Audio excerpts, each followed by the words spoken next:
Hi, good evening. My name's Seth. Some of you may know me as Seth Rowe or Amos Phelan. I've got identities. Um, I'm sorry if the camera moves around. I'm using my laptop and it's kind of jingly, but whatever. Well, you'll deal. I'll deal.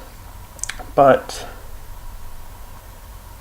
I don't normally do these videos. I don't normally do videos. But I have written about this topic ad nauseum. And it's not the best medium for me to express my thoughts. I'm not working off a script. I'm kind of just going by how things are. And I want to talk about representation of minorities in media and how it's a losing game, but it's still one we should be playing. Because representation does matter. You can never fully represent someone. You're not going to fully encapsulate all of a person's being in a character. That's why you have to have broad strokes. Like Kamala Khan. I am not Muslim. I'm not a girl. I don't live in New Jersey. I don't have superpowers. I'm a giant fucking nerd. I can relate to her through that. Or Kitty Pryde. I'm not Jewish. Again, I'm not a woman.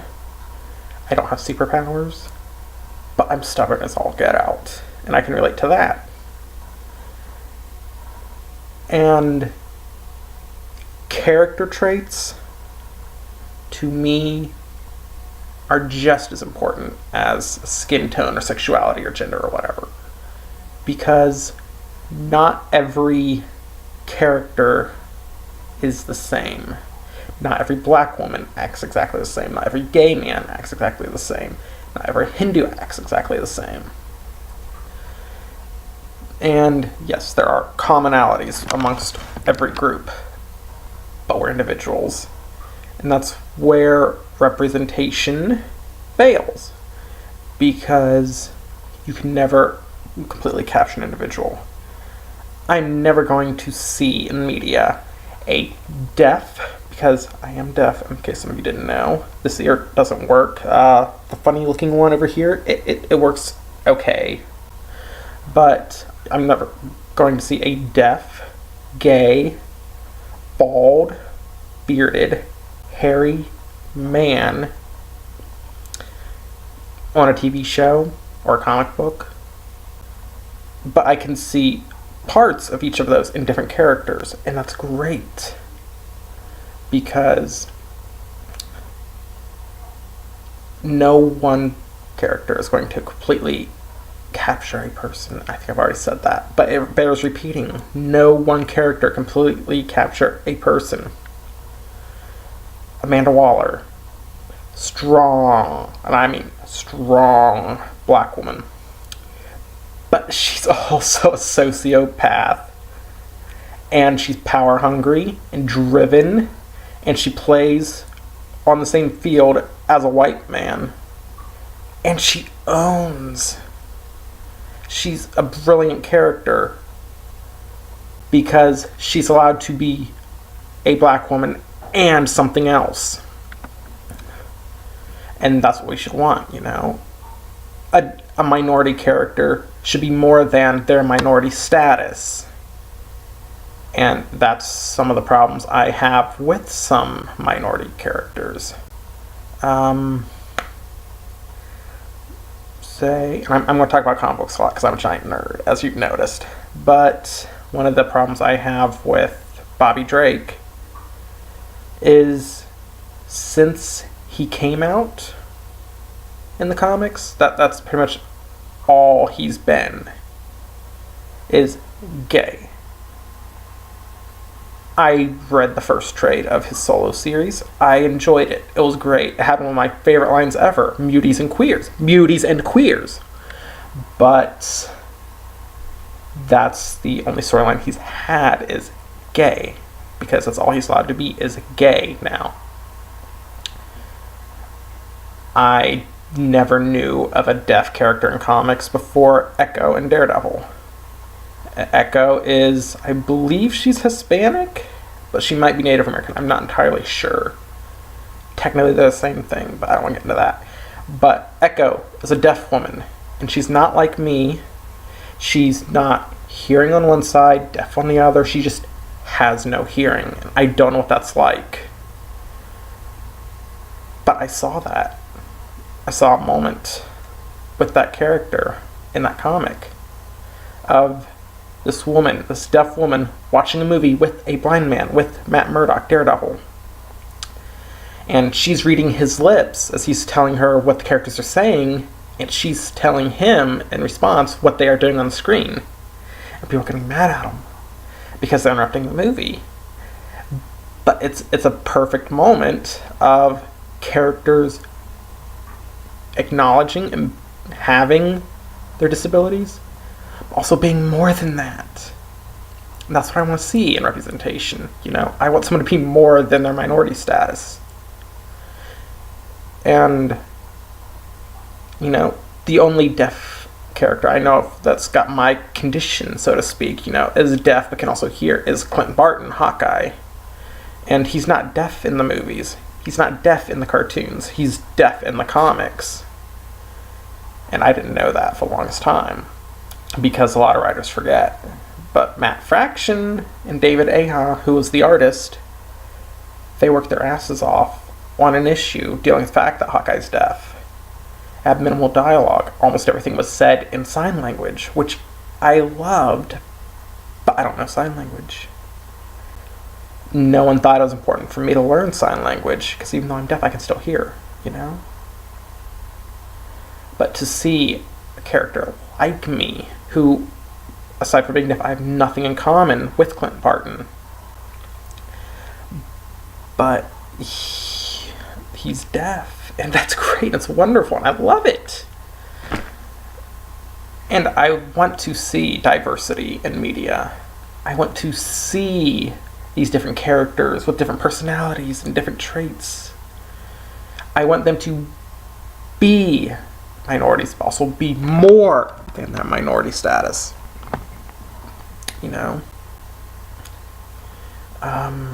There's Midnighter from Wildstorm. Well, I think he's DC proper now, but he's a gay man. But he has basically government implanted amnesia. It's really weird, but it's comics. And he is a violent motherfucker. He is a sadist. He gets off on inflicting pain on other people, but he's gay. And that's not his defining characteristic. His defining characteristic is the fact that he's a violent sociopath. And that's brilliant, That's equality. That's letting a character be a character. It's letting them be flaws, letting them be more than a checklist. And that's the problem I'm having with a lot of the current diversity movements right now. And it's in video games, it's in comic books, it's in TV, it's in movies, it's in everything. Is if you don't meet a checkbox, if you don't check off certain boxes on a list, you don't count as diverse. Because I've seen people dismiss Daredevil as, just another straight white male, and I'm like, hold up. That's a blind man. Do disabilities not count as being a minority anymore? Because yes, he's white, he's straight, he's a man, but he can't see. And he's got a fucked up love life, he's got a fucked up professional life. His entire life is just in general fucked up. And that's what we need more of is, fucked up minority characters. I'm sick of the model minority myth. The stereotype, whatever you want to call it, Let a character be a character. Let Amanda Waller be a power-hungry, cravenous,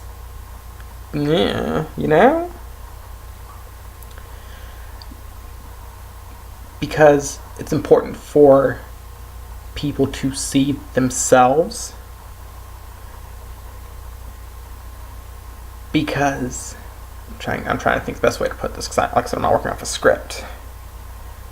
But people need to see that they can have flaws. They need to see that they can fail, and it's okay, you know? Because a straight white man can fail and be given chance after chance after chance. But if, say,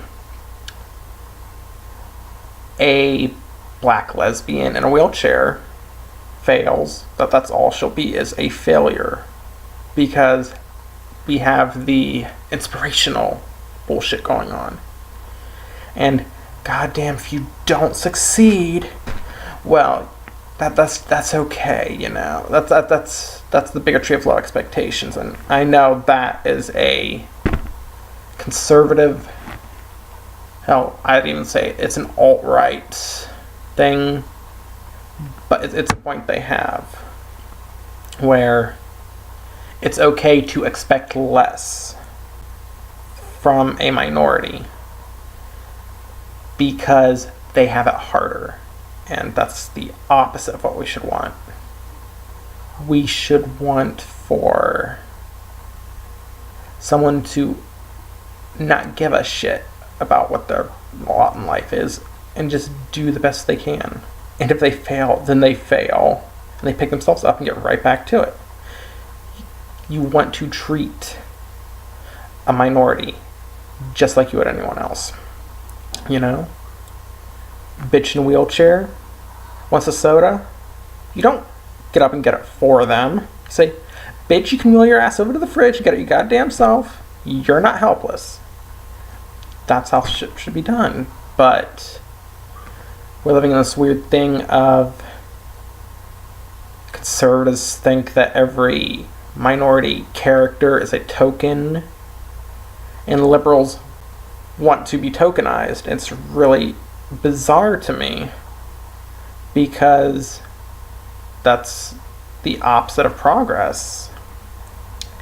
You shouldn't have a black character in a movie just because they're black. You should hire the best actor, and if they're black, so be it, to fill a character, you know? I think it's Shonda Rhimes, and I have issues with Shonda. She's a horrible writer. But she does colorblind casting, and it's brilliant, it's wonderful, it's amazing. And she has given some amazing actors their big breaks, basically. Or she's picked up actors who are fantastic and were ignored for a long time. She's given them work. And Tyler Perry does the same thing. And one could argue Ryan Murphy does the same thing, but I don't want to give Ryan Murphy any praise in any way, shape, or form, so fuck him. But we need to let characters be characters. We need to accept that not everyone can represent everything at every time, you know? And I also don't give a shit if Clint Barton, Hawkeye, is deaf in the movies or not, you know? I have the comics. I have that if I want to read it. And honestly, I don't find him that interesting of a character, so I don't give a shit if he represents me or not. Because I have Matt Murdock's blind ass right over here, who I worshipped as a child, because he was disabled, like me, and he still kicked all the ass. And that's all you really need, you know, is characters you can relate to, who look different and act different and fall in love with different people, or maybe they're gender fluid or whatever, you know, just have that be a part of character but not all of the character. And I just don't understand why people want to see a checklist. That's what so many people want, is to see a checklist. And yeah, my mouth, as you know, kind of pulls over this way so I can hear myself. But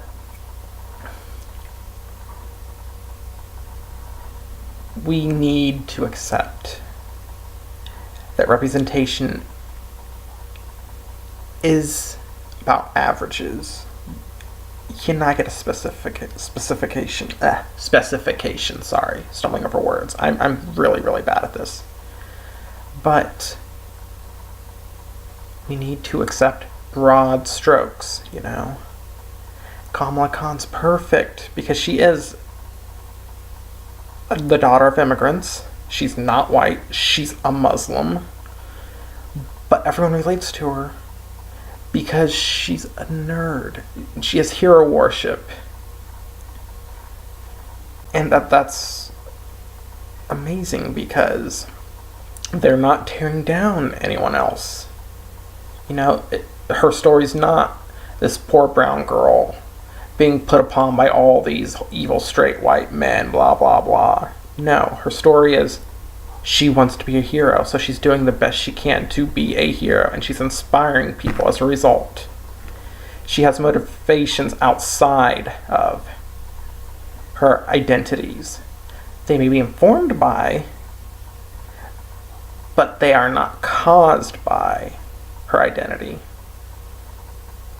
And that's something that I want to see more of. I want to see true representation, meaning that I can turn on the TV and watch a show where I don't relate necessarily to the gay guy, but maybe, oh, that bisexual Latina over there, yeah, we have the same interest in music.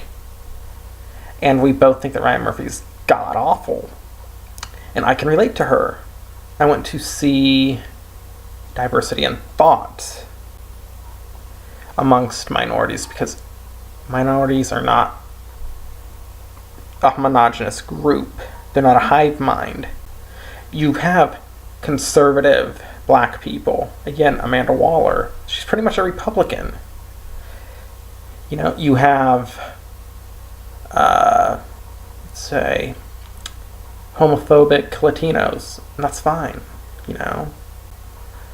You have racist Asians. You have, say, homophobic trans people, because God knows there are massive rifts between the trans community and the gay community, the bisexual community, because the queer community is all just lumped together, even though most of us have nothing in common whatsoever. I know this is dragging on. I'm terrible at this, and I'm not editing anything down because I'm too fucking lazy. But representation does matter. You're never going to get it perfect. No one's ever going to get it perfect because perfect doesn't exist. But that doesn't mean you shouldn't try. All that means is you should try harder. You know? And I'm not saying go out and study and talk to all these different people and get all these different opinions. You should just make a character and have him be a character, you know? I think Kelly Sue DeConnick once said, if you want to write a woman you don't know how, just write a man and change his pronouns. Why not do that with other people, you know? Because I know people say that it's not authentic to represent this group in this way. And that's bullshit, because we're all individuals at the end of the day. You know? Look at me. I'm a gay, atheist, deaf, loud, opinionated, bald, hairy, technically I'm brownish, and I say brownish because, you know, my grandfather wasn't white, and a lot of people ignore that, but I'm all these different things that come together to form one person, and I'm not saying I'm nothing, but there's nobody else exactly like me. And that's fine, you know. No one else should be exactly like me, because God knows one of me is too much for most of the world half the time. But yeah, that's what I gotta say, you know. And I'm not the most eloquent person. I'm really not. But I shouldn't have to be. You know, not every gay person is going to love being the center of attention all the time. I just like saying things a lot. I like voicing my opinion, and I love when people disagree with me. So, you know, feel free to reply to this video. You know, be that through Facebook, Twitter, on the YouTube page itself, whatever. I love hearing others people's thoughts because I'm not 100% right all the time. And nobody ever is.